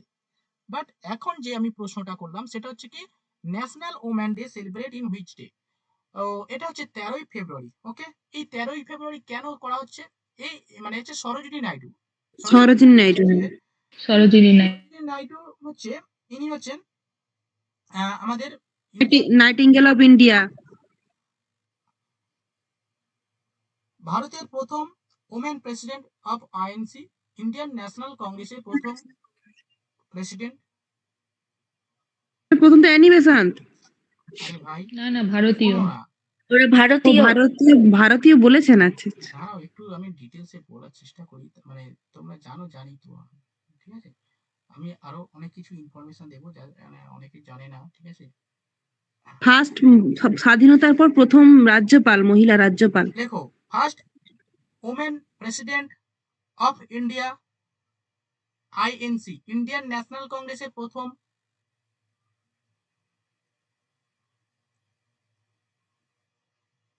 First women president of India INC, Indian national Congress.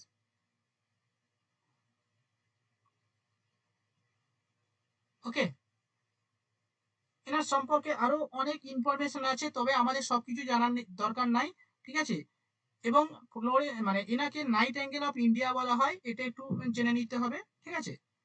ব্যাস, আর কিছু মানে এখন এই পর্যন্ত থাক, ঠিক আছে, সরোজিনী নাইডু সম্পর্কে জাস্ট একটু ওনাকে নাইটিঙ্গেল বলা হয় কেন, কারণটা কি? কারণটা হচ্ছে কেন তুমি বলো। জানি না, ওটাই জিজ্ঞেস করছি কেন বলা হয়।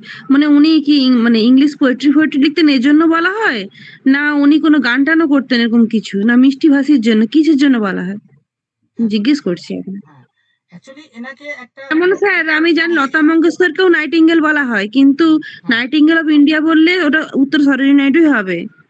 সরোজিনী নাইডু বলা হয়, এটা হচ্ছে একটা উপাধি দিয়েছিলেন, ঠিক আছে। কেন বলা হয় তিনি জানেন, যিনি দিয়েছেন মহাত্মা গান্ধী এনাকে নাইট অ্যাঙ্গেল অফ ইন্ডিয়া দিয়েছেন, ঠিক আছে। কেন দিয়েছেন উনি জানেন, ঠিক আছে। ব্যাস এইটাই বলা হয়, কেন বলা হয় সেটা ডিটেলস আমি জানি না, তুমি যদি পারো দেখে নেবে। এবং কেন দেয়া হয়, সরি কে দিয়েছে সেটা বলা যেতে পারে, যে মহাত্মা গান্ধী ওনাকে নাইট অ্যাঙ্গেল অফ ইন্ডিয়া বলেছেন, ব্যাস, ঠিক আছে। চলো নেক্সট, ঠিক আছে।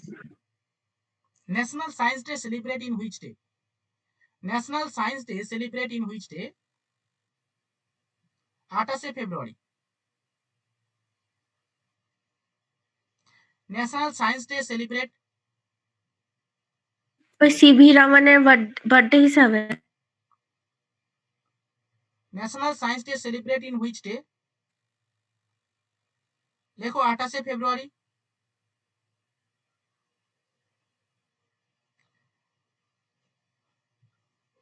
আচ্ছা,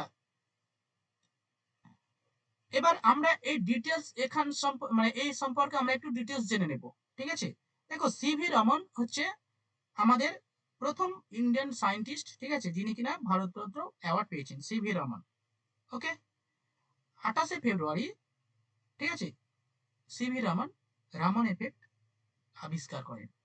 ওকে, 1928 নোবেলও তো পায় না। হ্যাঁ অবশ্যই, নোবেলও পায়, ফার্স্ট সায়েন্টিস্ট হবে নোবেল। নোবেল পাই, ঠিক আছে, নোবেল পাই কি কারণে, ওই রামন এফেক্ট আবিষ্কার করার জন্যই প্রথম নোবেল পাই, ঠিক আছে। 1900, ঠিক আছে, লেখো 1928 সালে সিভি রমন রামন এফেক্ট আবিষ্কার করেন।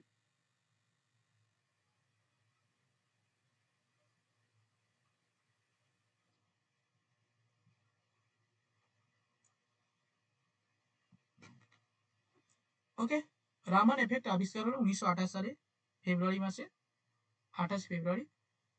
এবং এই রামান এফেক্ট আবিষ্কারের জন্য 1930 সালে নোবেল প্রাইজ পান সিভি রামান। 1930 সালে তিনি নোবেল প্রাইজ পান এবং 1954 সালে তেনাকে ভারত রত্ন অ্যাওয়ার্ড দেওয়া হয়। অর্থাৎ 1954 সালে একটু আগে আমরা পড়লাম যে 1954 সালে তিনি প্রথম ভারত রত্ন অ্যাওয়ার্ড পেয়েছেন এবং 1930 সালে নোবেল প্রাইজ পেয়েছেন। ওকে, তাহলে এই সম্পর্কে আমরা পুরো ডিটেলস জেনে নিলাম। 1952 সালে কি বললেন স্যার? 1952 না, 1954 সালে ভারত রত্ন অ্যাওয়ার্ড পেয়েছেন। 1930-এ কি বললেন? নোবেল পেয়েছে 1930-এ। 1930 নোবেল পেয়েছেন।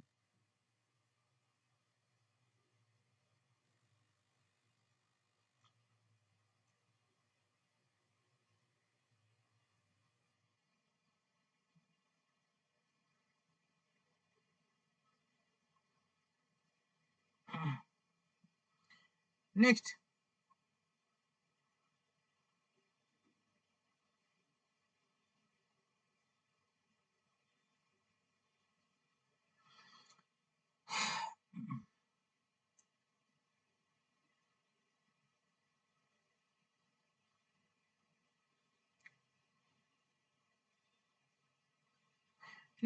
নেক্সট লেখো সম্প্রতি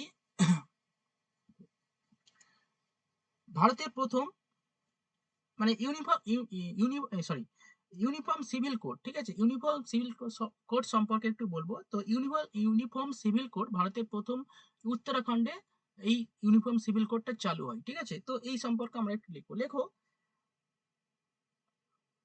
লেখো which state become the first state to implement uniform civil code. লেখো which state become the first state to implement uniform civil code. যারা অ্যানসার উত্তরাখণ্ড। হ্যাঁ, উত্তরাখণ্ড হচ্ছে। কোশ্চেনটা বলুন আরেকবার। লেখো হুইচ স্টেট বিকাম। স্যার এটা স্টেট ওয়াইজ হচ্ছে কেন? এটা তো যদি কেন্দ্র সরকারের প্রজেক্ট হতো তো সব স্টেটে একসঙ্গে চালু হবে নাকি? কেন্দ্র সরকারের প্রজেক্ট কে বলেছে? কেন্দ্র সরকার প্রজেক্ট, কেন্দ্র সরকার মানে এটা কি যে রাজ্য নিজেরা করতে পারে আবার নাও করতে পারে নাকি? কেন্দ্র, হ্যাঁ, ইউনিফর্ম এক দেশ এক আইন মানে কি কেন্দ্র সরকারই তো করবে না? না, বিষয়টা বলছি শোনো। ইউনিফর্ম সিভিল কোড হচ্ছে ভারতবর্ষের আর্টিকেল 44-এ বলা হয়েছে। গতকাল আমরা আর্টিকেল যখন পড়ানো হয় তখন বলে দিয়েছিলাম যে ইউনিফর্ম সিভিল কোড এটা হচ্ছে ডিপিএসপি এর মধ্যে রয়েছে, ঠিক আছে। ইউনিভার্সাল সিভিল কোড এটা সরকার চাইলেও পারে, করতে পারে, নাও পারে, এটা কোনো বাধ্যবাধকতা নেই এবং এটা ইমপ্লিমেন্টের জন্য কোনো আইনি বিষয় জটিলতা থাকে না বা নেই যে তুমি কেন আইন এটা করতে করনি, কোনো সরকার কেন করেনি সেটা কেউ বলবে না, ঠিক আছে। তো বিষয়টা হচ্ছে ডিপিএসপি ডাইরেক্টিভ প্রিন্সিপাল স্টেট পলিসির মধ্যে 44 নম্বর আর্টিকেল যেটা রয়েছে সেখানে ডিপিএসপির কথা বলা হয়েছে। ডিপিএসপি তে কি বলা আছে? ইউনিফর্ম সিভিল কোড, অর্থাৎ সকলের জন্য সমান আইন মানে প্রয়োগ করতে হবে। কোনো সরকার বা দেশীয় কোনো সরকার মিন্স কোনো রাজ্য সরকার বা কোনো কেন্দ্রশাসিত অঞ্চল বা সেন্ট্রাল গভর্নমেন্ট যদি এটা অ্যাপ্লাই করতে পারে, নাও করতে পারে, কোনো অসুবিধা নেই। যদি করে তাহলে মঙ্গল জনগণের মঙ্গলের জন্য, অ্যাকচুয়ালি ডিপিএসপি মিন্স জনগণের মঙ্গল। তাহলে জনগণের মঙ্গলের জন্য, কল্যাণের জন্য এই ডিপিএসপি গুলো আনা হয়েছে। তো আমাদের ভারতবর্ষের প্রথম স্টেট হিসাবে অ্যাপ্লাই করেছে। হ্যাঁ, তো ভারতবর্ষেও সেটা অ্যাপ্লাই করার জন্য এই কিছুদিন আগে ইউনিফর্ম সিভিল কোড নিয়ে পার্লামেন্টে এই সমস্ত বিষয় নিয়ে আলোচনা হয়েছিল এবং এটা আর কি হবে আর কি এরকম একটা রয়েছে। তো এটা সে পলিটিক্যাল ইস্যু বা এইসব হ্যান ত্যান ওগুলো ভেতরে যাচ্ছি না। তো ভারতবর্ষের প্রথম স্টেট হিসাবে উত্তরাখণ্ড এটাকে ইমপ্লিমেন্ট করলো ফার্স্ট। ওকে, চলো। স্যার কোশ্চেনটা জিজ্ঞেস করেছিলাম। Which state become the first state to implement uniform civil code?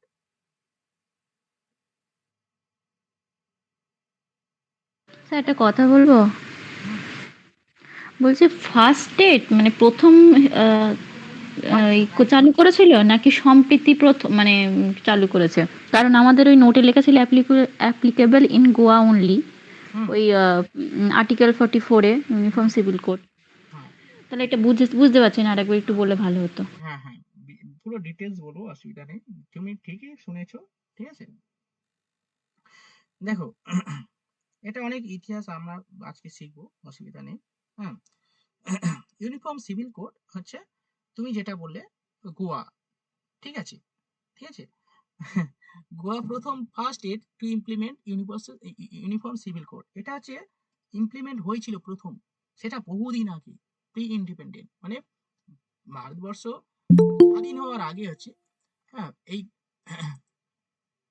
Bharatvarsha স্বাধীন হওয়ার আগে তো এই গোয়াতে প্রথম এই ইউনিভার্সাল সিভিল কোড ইমপ্লিমেন্ট হয়েছিল এবং এটা করেছিল মানে ওই পর্তুগিজরা আর কি। ঠিক আছে? পর্তুগিজরা এই মানে প্রথম বুঝতে পারছো তো? মানে স্বাধীনতার আগে যদি বলা হয় যে ফার্স্ট ভারতের কোন দেশ, এই সরি ভারতের কোন দেশ নয়, ভারতের কোন রাজ্য প্রথম হচ্ছে ইউনিফর্ম সিভিল কোড চালু হয়, সেটা হচ্ছে গোয়া। ঠিক আছে? কিন্তু এটা হচ্ছে মানে বিফোর ইন্ডিপেন্ডেন্ট। যদি বিফোর ইন্ডিপেন্ডেন্ট না লেখা থাকে তখন উত্তরাখণ্ডে অ্যান্সার হবে তো? এরকম কখনো থাকবে না, অসুবিধা নেই। উত্তরাখণ্ড হচ্ছে হ্যাঁ প্রথম রাজ্য হিসাবে ফার্স্ট ইমপ্লিমেন্ট হলো ইউনিফর্ম সিভিল কোড। ঠিক আছে? আমি একে একটা প্রশ্ন করি। তোমার হচ্ছে দেবাশিস। দেবাশিস বলো, বলো তুমি বলো ডিপিএসপি কত নম্বর পার্টে উল্লেখ করা রয়েছে? কত নম্বর পার্ট? নীলাঞ্জনা বলো, সহেলি বলো। সহেলি, নীলাঞ্জনা। ডিপিএসপি কত নম্বর পার্টে? হ্যাঁ 44তম তো আর্টিকেলটা আর পার্ট 4। পার্ট 4। ওকে, ঠিক আছে। 44 নম্বর আর্টিকেল, আমি পার্ট জিজ্ঞাসা করেছি, পার্ট 4, তাই না? স্বস্তিক স্যার বলুন পার্ট 3 তে কি আছে?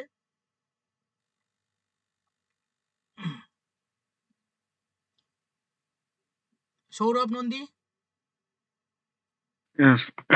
স্যার মৌলিক ফান্ডামেন্টাল রাইটস আছে স্যার। পার্ট 3, পার্ট 2 তে কি আছে? পার্ট 2 তে স্যার নাগরিকত্ব আইন মানে হ্যাঁ ঠিক, এক নাগরিকত্ব ব্যাপারটা আছে। একদম। পার্ট 1 ওই কেন্দ্র রাজ্য অঞ্চল এগুলো নিয়ে আছে। হ্যাঁ ইউনিয়ন টেরিটরি। আচ্ছা নেক্সট, লাস্টে চলে যাই। সুমনা বলো পার্ট 12 তে কি আছে? 12, পার্ট 12। সাথী বলো, সাথী। সঙ্গীতা।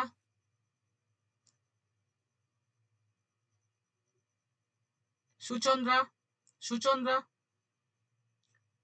সুচন্দ্রা কি আজকে তুমি ক্লাসে? আচ্ছা সুচন্দ্রা না, তুমি কি বেশ বললে তোমার নামটা? তুমি নামটা চেঞ্জ, হ্যাঁ স্যার বলুন স্যার। বলছি নামটা তুমি চেঞ্জ করে নেবে, বুঝলে? তাহলে গন্ডগোল হয়ে যাচ্ছে। আচ্ছা ওই নামে বললে আমি বুঝতে পারবো স্যার, বলুন। আচ্ছা বলছি ওই 12 নম্বর পার্টে কি আছে, কি উল্লেখ করা আছে?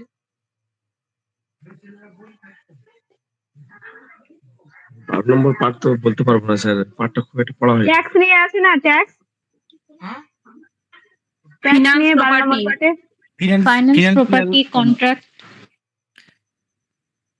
Finance property.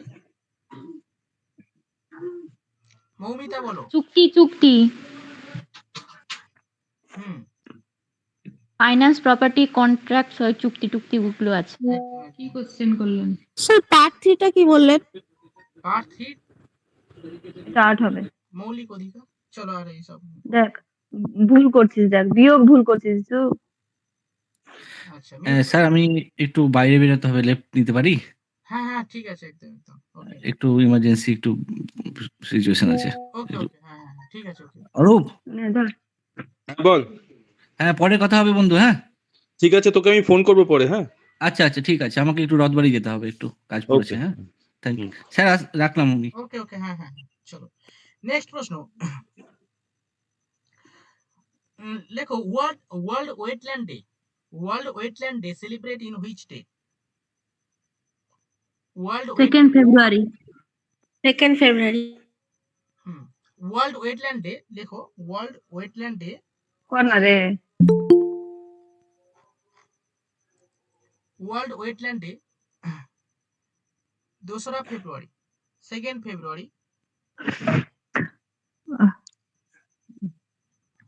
দেখো এটা সম্পর্কে একটু বলি, ওয়েটল্যান্ড ডে সম্পর্কে একটু বলি। দেখো ওয়েটল্যান্ড ডে হচ্ছে পালন করা হয় কবে থেকে? 1971 সাল থেকে এই ওয়েটল্যান্ড ডেটা পালন করা হয়। কেন 1971 থেকে এটা করা হচ্ছে, আগে কেন করা হয়নি?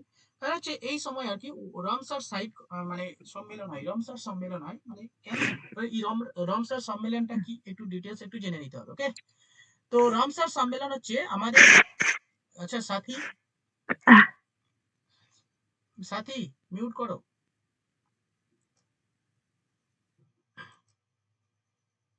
রামসার সম্মেলন হচ্ছে 1971 সালে ভারতের আচ্ছা ভারতের না, মানে পৃথিবীর সমস্ত ইরান, ইরান। পৃথিবীর ইরান, সমস্ত ইরান। জলাভূমিগুলো সংরক্ষণের জন্য কি হচ্ছে, কি বলছো তোমরা? পৃথিবীর স্যার সমস্ত আপনি একটু ভারতে ইন্টারাপ্ট ভারতে করবেন না? বলছেন, আমরা বলছি ইরানে হয়েছিল। ইন্টারাপ্ট করছে না, একটু কথা বলে প্রবলেম হয়ে যাচ্ছে। আমি একটু মানে একটু তোমরা একটু কন্ট্রোল করো। আমি জানি তোমরা সবাই সবকিছু জানো, ঠিক আছে, কিন্তু আমি জানাচ্ছি তারা অনেকে জানে না, ঠিক আছে, তাদের জন্য একটু একটু কন্ট্রোল করো। হ্যাঁ, আমি বুঝতে পারছি। হুম, তো স্যার একটু ইন্টারাপ্ট করবো আমি, হ্যাঁ। হ্যাঁ বলছি যে আগামীকাল আমার একটু ব্যস্ততা আছে, তো আর্লি মর্নিং বেরোতে হবে। হ্যাঁ, আর আজকে আমার ফার্স্ট ক্লাস ছিল, তো আমি সেরকম প্রিপারেশন নিয়েও বসিনি। আমি জাস্ট ক্লাসটা একটু মানে আহ, হুম কেমন করে ক্লাস হচ্ছে সেটা একটা আইডিয়া নিচ্ছিলাম। তো আচ্ছা, বলছি কি এখন যদি একটু লিভ নিই তাহলে কি অসুবিধা হবে? না না ঠিক মানে আছে, ঠিক আছে, আগামীকাল থেকে আমি ঠিকঠাক করে আমি প্রিপারেশন নিয়ে বসতে পারবো আর কি, আমি মানে একটা উইদাউট প্রিপারেশন বসেছি। ঠিক আছে, অসুবিধা নেই। প্রিপারেশন নেবে। আর আমি আমার কয়েকটা কথা বলা আছে, কথা হয়নি তোমার সঙ্গে বা আপনার সঙ্গে কথা হয়নি, সরি। তো হচ্ছে আপনি খাতা করে নেবেন, 4-5টা খাতা করে নেবেন, ঠিক আছে। প্রতিটা ওকে। সাবজেক্টে যেমন পড়াশোনা হয় সে প্রতিটা সেই ছোটবেলার মতো পড়াশোনা করে লিখতে হবে, ঠিক আছে। আমি যেমন যা দেবো সেগুলো একটু করতে হবে, নোটস করতে হবে, এনি টাইম পড়াশোনা ধরবো আর কি, ঠিক আছে। এগুলো যেমন হয় পড়াশোনা হয় আর কি, আচ্ছা বুঝতে আচ্ছা পারছেন তো? আচ্ছা। যেমন এডুকেশন, কারেন্ট অ্যাফেয়ার্স, ম্যাথামেটিক্স এবং জিকে দুটো খাতা করে নেবেন। এগুলোই লাগবে আর কি, ঠিক আছে। আমি তো আর ঠিক আছে, যখন যেটা দেবো সেগুলো একটু করে নেবেন। আজকে যদি আপনার থাকে আসতে পারেন, ঠিক আছে, অসুবিধা নেই, ঠিক আছে। ঠিক আছে স্যার, আপনাকে আমি একবার ফোন করে নেব। হ্যাঁ, মানে কি কি মানে কটা কপি বানাতে হবে আমি একটু ভালো করে শুনে আপনার সাথে কথা বলে ফাইনালি আমি ক্লাস করব। ওকে ওকে স্যার। ঠিক আছে স্যার, থ্যাংক ইউ, রাখছি। হ্যাঁ। হ্যাঁ হ্যাঁ হ্যাঁ ওকে। চলো, রামসার সাইট হচ্ছে আমাদের ভারত, সরি, পৃথিবীর সমস্ত জলাভূমি যেগুলো রয়েছে সেই জলাভূমিগুলোকে সংরক্ষণের জন্য ইরানের রামসার নামক একটা স্থানে, সেখানে হচ্ছে কনফারেন্স হয় সমস্ত দেশের প্রতিনিধি দিয়ে। তো সেখানে হচ্ছে জলাভূমি সংরক্ষণের জন্য একটা কনফারেন্স হয়, যেটা রামসার সাইট নামে পরিচিত। সেটা কোথায়? ইরানের রামসারে। ওকে, চলো। তো এবছর হচ্ছে প্রতি বছর এটা পালন করা হয় 2রা ফেব্রুয়ারি, এটা ওয়েটল্যান্ড ডে হিসেবে পালন করা হয়। ওকে, চলো নেক্সট প্রশ্ন।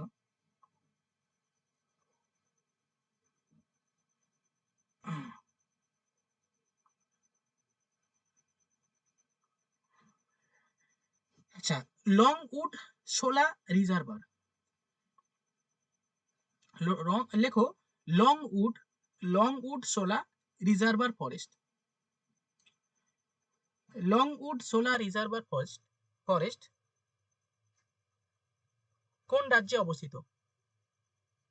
Long wood Shola reservoir forest forest কোন রাজ্যে অবস্থিত? লেখো তামিলনাড়ু। দেখো তামিলনাড়ুতে এই শোলা রিজার্ভার, ঠিক আছে, শোলা অরণ্য রয়েছে, শোলা অরণ্য, শোলা রিজার্ভার অবস্থিত তামিলনাড়ুতে। লেখো তামিলনাড়ু।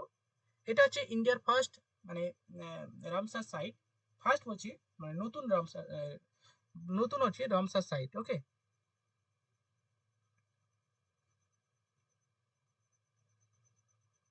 রামসার সাইটে তামিলনাড়ুই হাইয়েস্ট তো, মানে 1 নম্বরে আছে তো। হ্যাঁ হ্যাঁ, এখন কটা? স্যার কি 18টা? রামসার সাইট এখন 18 বেড়ে গেছে, হ্যাঁ 18। 18 না? হ্যাঁ 18 হয়ে গেছে। স্যার এটা কি আপনি বলেন এটা ইন্ডিয়ার ফার্স্ট রামসার সাইট? না না, ইন্ডিয়া না, এটা হচ্ছে মানে নতুন আর কি, নতুন রামসার সাইট, ফার্স্ট না, নতুন Ramsar site, new Ramsar site Tamil Nadu.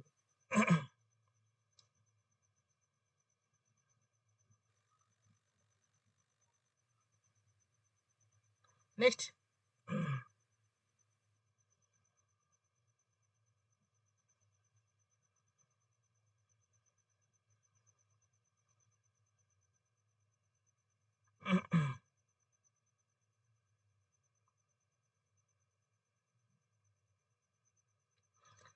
Shahbaz Sharif, Shahbaz Sharif Bikramdeep কোন, আচ্ছা শাহবাজ শরীফ কোন দেশের প্রধানমন্ত্রী হিসেবে নিযুক্ত হলেন?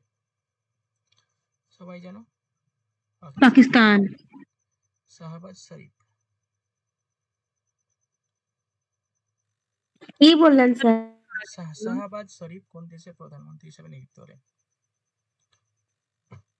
আর ভালো লাগছে না। শাহবাজ শরীফ কোন দেশের প্রধানমন্ত্রী হিসেবে নিযুক্ত হলেন? লেখো। ওয়ার্ল্ড টয়লেট পেপার তো? হুম? বলছি ওয়ার্ল্ডের টয়লেট পেপার, ওই গুগলে বেরিয়েছিল। মানে স্যার বুঝলাম না কি হয়েছে টয়লেট?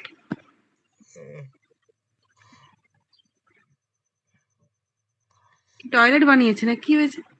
গুগলে ক্লিয়ার করে বলবেন তো বুঝবো কি করে? আমি জানি না তো, আমি জানলে তো গুগলে কিছুদিন